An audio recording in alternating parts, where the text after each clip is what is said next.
du premier ministre quelque part moo tax yenn yi mënuñu ko am auprès du président de la République. maanaam pour seen i pexe jub il faut ñu jëm leen tàkkale. il faut ñu jëm leen tàkkale ça c'est mais encore une fois moi j'aime bien rappeler les choses j'aime bien parce que je suis un républicain je suis pas de ceux qui parlent de duo je suis pas de ceux qui parlent de tandem je parle d'un président de la République et de son premier ministre. Moi je parle pas de duo je parle pas de tandem parce que je suis dans une république ba jour bi ñuy changer. république mën nañu wax duo nag parce que Diomaye mooy Sonko mooy Diomaye. waaw mais kooku ci wàllu politique mën nañ ko wax. mais ci wàllu république le président ni daf ko wax ni ko pour ñu gouverner il faut ñu nekk ay xarit. waaw mais dama ne ñu nekk ay xarit mu rafet nag. oui mais je dis dans une république moi je parle de la république je parle pas du parti xam nga parti moom lu ñu neex def bu ñu neexee samedi ñu mbaxal sunu mbaxal. sa waay mu tegal ñu sunu tama ça c'est le parti. léegi dans ce cas là ndax mën nañ gëm quelque part li Cheikh Yérim wax ni c'est-à-dire su ma taxawee fi nga wax que ni rencontre naroon na am finalement rencontre amul que ni ñoom ñaar ils ont échangé par téléphone. non je dis c'est le patronat français qui a instigé qui a l'initiative de cette rencontre avec les services de renseignement li leer ba leer à mon niveau de renseignement qui est très modeste quand même. Le président Bassirou Diomaye Faye devait être mis sur le fait accompli soo xoolee le choix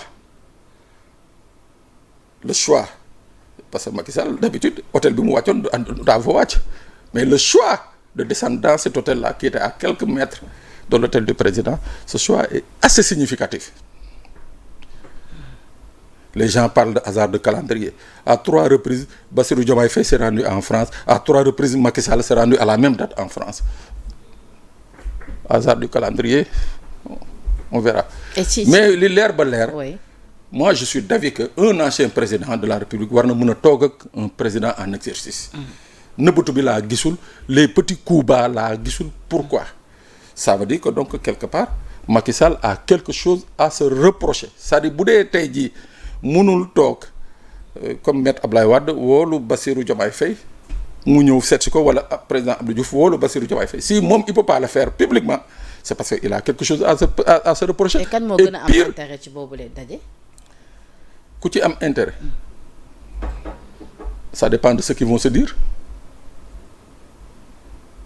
len de xam naa ko à l'état actuel des finances de ce pays-là. man de bu doon maay Bassirou Diomaye Faye ci wàllu économie moom Macky Sall du ma conseillé xëy na ci wàllu détournement moom mu conseillé ma waaye ci wàllu économie moom du ma conseillé waaw. ci boo nee ci wàllu détournement Macky Sall conseillé ma est-ce que foofu da nga bëgg wax ni moom Macky Sall da ngay dëggal ni bokk que ni dafa détourné. j'ai pas dit que dafa détourné. kon pourquoi mais ça dit c'est sous son magistère. c'est pas moi qui le dis ce sont les rapports qui le disent. C'est sous son magistère qu'on a battu le report de détournement. waaye ñi tamit ci seen magistère déjà yaa ngi gis fii nga toog nii benn chroniqueur toog na fi Sëñ Saliou Guèye nii tamit am na ay DG yi nga xam commencé nañ di enrichir. waaw mais yaay booy. kaay nag ma wax la benn affaire je veux dire par là ndax nos dirigeants sont responsables des actes yi nga xamante peut-être ñi àndal ñi ngi koy. non kaay nag kaay nag ma wax la benn affaire nag. oui. man amul benn politicien bi nga xam ne dinaa jël sama loxo teg ko ci alxuraan. xoolal rek les politiciens de manière générale bu ñu toogee lu ñuy njëkk def seeni nitu démb yëpp dañuy teg de côté ut nit yu bees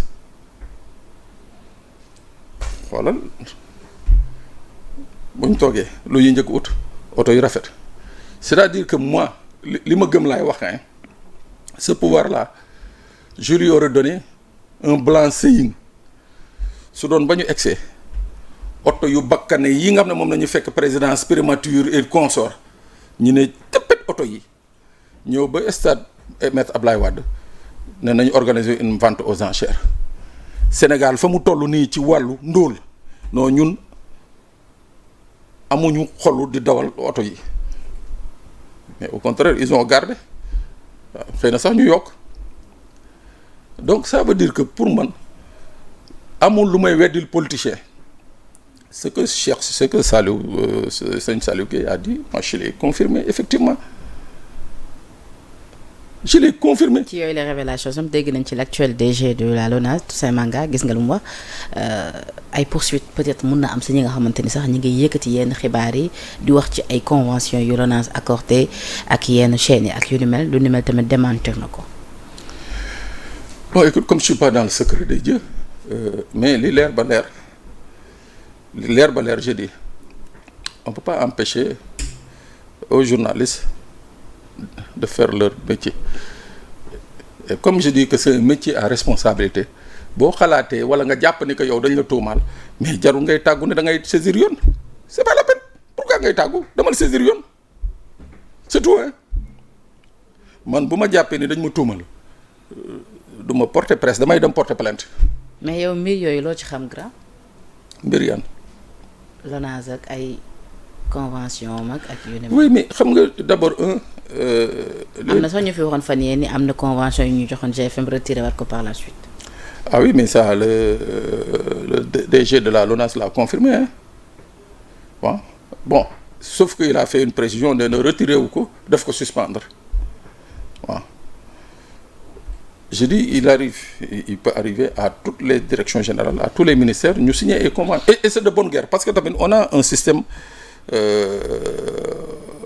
nos entreprises de presse soxna si vivent dans une certaine précarité moi j'en sais quelque chose. nee na aussi tamit du toll ci 21 milliards de francs CFA versé nañ ko à l'État en termes de redevances et impôts. oui mais c'est sa mission hein kooku jarul ndamu loolu jarul ndamu.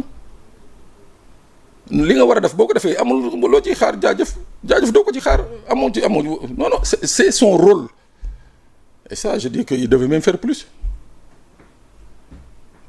il devait même faire plus. mais LONASE tamit direction la bu nga xam tout le temps dañ ci dégg ay coow rawatina si ñi koy jiite bu ñu dellu see ginnaaw sax ci li nga xamante ni moom moo di le cas Lat Diop ak ki nga xamante ni moom moo di Mohamed Dieng bi nga xamante ni sax temps yi ñuy wax waxu rapport scientifique di ko ciy tudd.